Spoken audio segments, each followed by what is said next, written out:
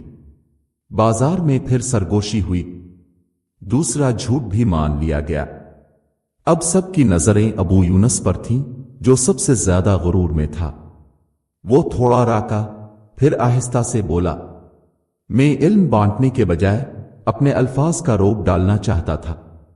میں نے سچ کے بجائے اپنی بڑائی ثابت کرنے کی کوشش کی، مگر آج سمجھ آیا کہ علم وہی ہے جو دوسروں کو فائدہ دے، نہ کہ صرف اپنی بڑائی کے لیے استعمال ہو۔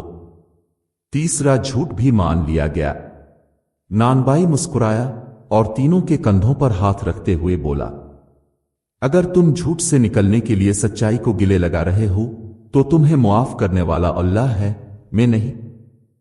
بصرہ کے تین جھوٹے ابو سعد، ابو نعیم اور ابو یونس آج پہلی بار نانبائی حاجی اسماعیل کے تنور سے ایمانداری کی روٹی لے کر نکلے تھے، مگر اب سوال یہ تھا، کیا وہ واقعی بدل چکے تھے یا یہ بھی ایک اور دعویٰ تھا؟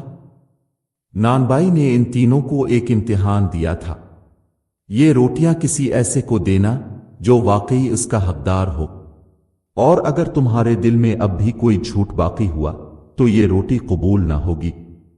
پہلا امتحان، ابو سعد تاجر کا فیصلہ۔ ابو سعد بازار میں چلتے ہوئے سوچنے لگا، پہلے میں چاہتا تھا کہ میری ایمانداری کا چرچا ہو، مگر نانبائی نے بتایا کہ اصل نیکی وہ ہوتی ہے جو خاموشی سے کی جائے۔ وہ بازار کے ایک کونے میں پہنچا جہاں ایک بوڑھا درزی اپنے کام میں لگا تھا، مگر چہرے پر تھکن کے آثار تھے۔ ابو سعد نے آہستہ سے روٹی اس کے سامنے رکھی اور کچھ کہے بغیر جانے لگا۔ بوڑھے درزی نے پکارا، بیٹا، تاپ کون ہے؟ یہ روٹی کیوں دی؟ ابو سعد نے مسکرا کر کہا، نانبائی نے سکھایا کہ جو دے وہ نام نہ بتائے اور جو لے وہ دعا نہ روکے۔ بوڑھے نے ہاتھ الفاٹے کر دعا دی اور ابو سعد جان گیا کہ سچا تاجر وہ ہوتا ہے جو دل کا بھی سچا ہو۔ دوسرا امتحان، ابو نعیم سخی کا امتحان۔ ابو نعیم نے اپنی روٹی ہاتھ میں لی اور سوچنے لگا، سخاوت نام کی نہیں عمل کی چیز ہے۔ میں ہمیشہ باتیں بناتا رہا، مگر آج مجھے کچھ کرنا ہوگا۔ وہ ایک کنویں کے قریب پہنچا جہاں ایک مزدور تھکن سے پسینے میں بھیگا بیٹھا تھا۔ ابو نعیم نے خاموشی سے اپنی روٹی نکالی، مزدور کے ہاتھ میں رکھی اور پانی بھرنے لگا۔ مزدور نے حیران ہو کر پوچھا، یہ کیوں دے رہے ہو؟ ابو نعیم نے ہلکی مسکراہٹ سے کہا، سخی وہی ہوتا ہے جو دیتا ہے بغیر سوال کیے اور لے کر دعا دیتا ہے بغیر کہے۔ مزدور کی آنکھوں میں شکرگزاری کی چمک آ گئی اور ابو نعیم نے جان لیا کہ سخاوت کا اصل امتحان زبان سے نہیں ہاتھ سے ہوتا ہے۔ تیسرا امتحان، ابو یونس عالم کا سبق۔ ابو یونس جو علم کا دعویدار تھا، بازار کے ایک سنسان راستے پر جا رہا تھا جب اس نے ایک بچہ دیکھا جو کسی چادر پر بیٹھا کتاب پڑھنے کی کوشش کر رہا تھا، مگر ہاتھ میں کچھ کھانے کو نہ تھا۔ ابو یونس قریب گیا اور آہستہ سے پوچھا، بیٹا، تاب کیا پڑھ رہا ہے؟ بچے نے کہا، میں علم سیکھنا چاہتا ہوں، مگر استاد نے کہا ہے کہ علم وہی حاصل کر سکتا ہے جس کا پیٹ بھرا ہو۔ ابو یونس کا دل پگھل گیا۔ میں نے ہمیشہ کہا کہ میں عالم ہوں، مگر اصل عالم تو وہ ہے جو علم کے ساتھ کسی کا پیٹ بھی بھر سکے۔ اس نے اپنی روٹی نکالی، بچے کے سامنے رکھی اور کہا، یہ لے اور علم حاصل کر، تاکہ ایک دن تاب ایسا استاد بنے جو علم بانٹے، نہ کہ اپنی بڑائی ثابت کرے۔ بچہ خوش ہو گیا اور ابو یونس نے جان لیا کہ علم کا حق وہی ادا کرتا ہے جو اسے دوسروں کے فائدے کے لیے استعمال کرے۔ تین جھوٹے، تین سچے بن گئے۔ یہ تینوں جب واپس نانبائی کے پاس پہنچے تو حاجی اسماعیل نے ان کے چہروں پر ایک نئی روشنی دیکھی۔ اس نے مسکرا کر کہا، تو کیا اب تم سچ بولنے لگے؟ ابو سعد نے کہا، ہاں، کیونکہ میں نے آج پہلا سودا بغیر نفع کے کیا۔ ابو نعیم نے کہا، ہاں، کیونکہ میں نے پہلی بار سخاوت میں نام چھپایا۔ ابو یونس نے کہا، ہاں، کیونکہ میں نے آج علم کو عمل کے ساتھ جوڑا۔ نانبائی نے تنور کی آگ پر ہاتھ پھیلایا اور آہستہ سے کہا، یاد رکھو، روٹی تنور میں تب تک نہیں پک سکتی جب تک وہ اندر سے بھی گرم نہ ہو، اور انسان تب تک سچا نہیں ہو سکتا جب تک وہ اندر سے بھی سچائی قبول نہ کرے۔ بازار کے لوگ حیران رہ گئے کہ کیسے نانبائی نے 3 جھوٹوں کو سچ میں بدل دیا، اور اس دن کے بعد بصرہ میں ایک مثال مشہور ہو گئی، اگر دل کی روٹی پکانی ہو تو پہلے نیت کا تنور جلانا سیکھو۔